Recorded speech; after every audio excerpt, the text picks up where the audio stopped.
అమృత ఆహారం కొంత తీసుకోవాలి. అంటే పచ్చి తినగలిగేది వయస్సు అవి కూడా ఏం చేయాలంటే పుష్టి పానీయం ఒకటి తిరుగుతాం. పిల్లలు ఎవరైనా వాళ్ళు పుష్టి ఉంటే వాళ్ళకి పుష్టి పానీయం అని చేసుకోవచ్చు. ఒక 20 వేసిన గింజలు రాత్రి జ్ఞానం దాంట్లో ఒక బెల్లం ఉంటాం, అంటే ఆర్గానిక్ బెల్లం ఉంటాము. అది ముదురు రంగులో తెల్ల ఒకటి తీసుకోవద్దండి, బెల్లమే తీసుకోవద్దండి. చక్కెర కూడా మానేస్తే మంచిది. చక్కెరకి ప్రత్యామ్నాయం బెల్లము, ఉప్పుకు ప్రత్యామ్నాయము రాక్ సాల్ట్ లేదా సైన్ రావడము. ఇంకొకటి తెల్లది ఉంటుంది, అది 3 తెల్లవి 5 బియ్యం. బియ్యానికి కొన్న బియ్యము లేదా సాంబార్లు, పరికరాలు, సద్దలు, జొన్నలు, రాగులు ఇలాంటివి రొట్టె ముద్ద అప్పుడప్పుడైనా కనీసం సాయంత్రం పూటగా చేసుకుంటండి.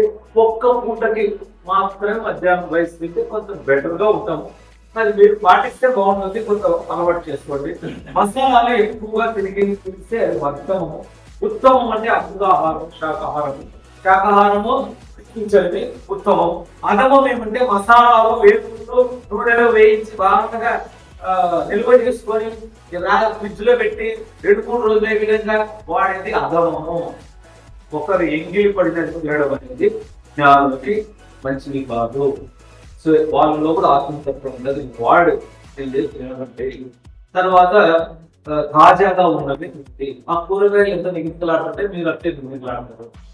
ఫ్రిడ్జ్ లో పెట్టి ఆవకాయ ఇంకోటి పెట్టి తిన్నామనుకో మనం అట్లే తయారవుతాం. తృణధాన్యాన్ని జొన్న శుద్ధ రాగి తినండి. అన్నం కంటే కూరలు ఎక్కువ తినాలా, అన్నం ఇంత తింటే కూరలు ఇంత తినాలా.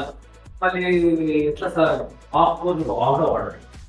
ఆకుకూరలు ఆకులే ఫుడ్ జీవంతో ఉట్టి పడుతూ ఉంటుంది.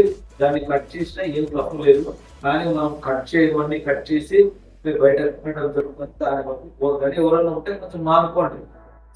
చేదు, పులుపు, ఉప్పు, కారం చాలా వరకు మనకి ఉగాది రోజు మాత్రమే షట్ రుచుల సమ్మేళనం ఉగాది పచ్చడి. శతాయ వజ్రదేహాయ సర్వ సంపత్కరాయ చ సర్వారిష్ట నివారణాయ నింపకదల భక్షణం. శతాయు వజ్రదేహాయ శతకాలం 100 సంవత్సరాలు వజ్రదేహంతో ఉండాలంటే తినల్లా అని చెప్పి మనం